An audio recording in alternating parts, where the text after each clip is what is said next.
This is copyrighted content. Adapted copyrighted content by Auntie Karen, and Cousin Naomi. for educational purposes only. Welcome to the Growing Up Hebrew Media Corner.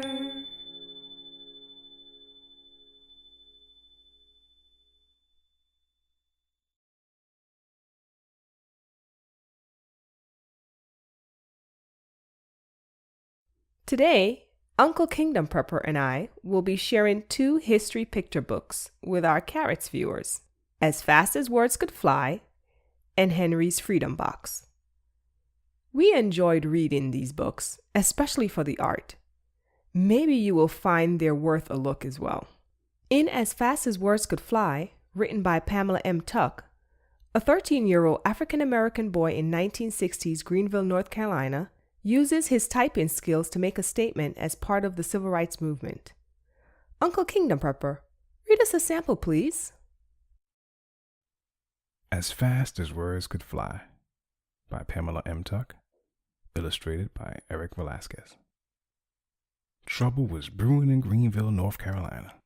By 5 o'clock, 14-year-old Mason Steele was rushing to finish his schoolwork. Pa would be home from his meeting soon, bringing a new problem. New problems meant more work for Mason. He didn't mind, though, because helping Pa's civil rights group made Mason feel real important. The screen door banged shut. "Where's Mason?" Pa asked as he scanned the kitchen. "Willis, the boy's doing his lessons," Ma sighed. "I need him to write another letter for me." "Mason!" "Yes, sir," Mason called. He hurried into the room with paper and a pencil. "Whitaker's restaurant refused to serve Matt Duncan's boys," Pa explained. "We got to form another sit-in." Mason took notes while Pa rambled on about what had happened. Only Mason could make sense out of what Pa said. Later, Mason turned his notes into a business letter. "This sounds good enough to send to President Lyndon B. Johnson himself," Pa boasted after he read Mason's letter. One evening, after the screen door banged shut, Mason waited for Pa to call him. Instead, he heard Ma and Pa talking quietly.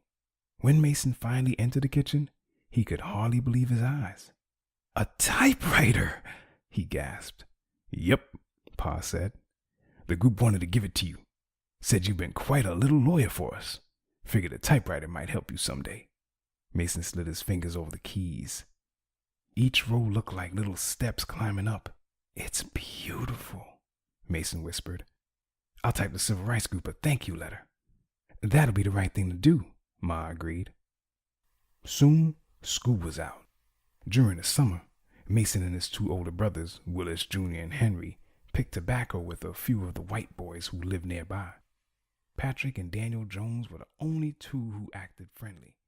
They often raced against Mason and his brothers to be the first. In Henry's Freedom Box, written by Ellen Levine, Henry Brown doesn't know how old he is.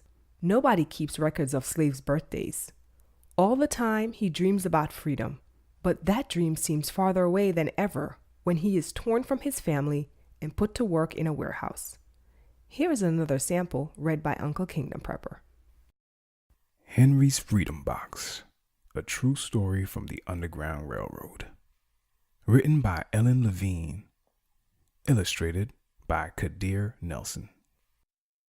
Henry Brown wasn't sure how old he was. Henry was a slave, and slaves weren't allowed to know their birthdays. Henry and his brothers and sisters worked in the big house where the master lived. Henry's master had been good to Henry and his family, but Henry's mother knew things could change. "Do you see those leaves blowing in the wind? They are torn from the trees like slave children are torn from their families." One morning, the master called for Henry and his mother. They climbed the wide staircase. The master lay in bed with only his head above the quilt. He was very ill. He beckoned them to come closer. Some slaves were freed by their owners. Henry's heart beat fast. Maybe the master would set him free. But the master said, "You are a good worker, Henry. I'm giving you to my son. You must obey him and never tell a lie." Henry nodded, but he didn't say thank you. That would have been a lie. Later that day, Henry watched the birds soar high above the trees.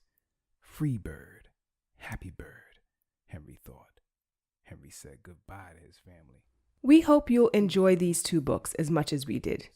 Both books can be purchased by following the links found in the description.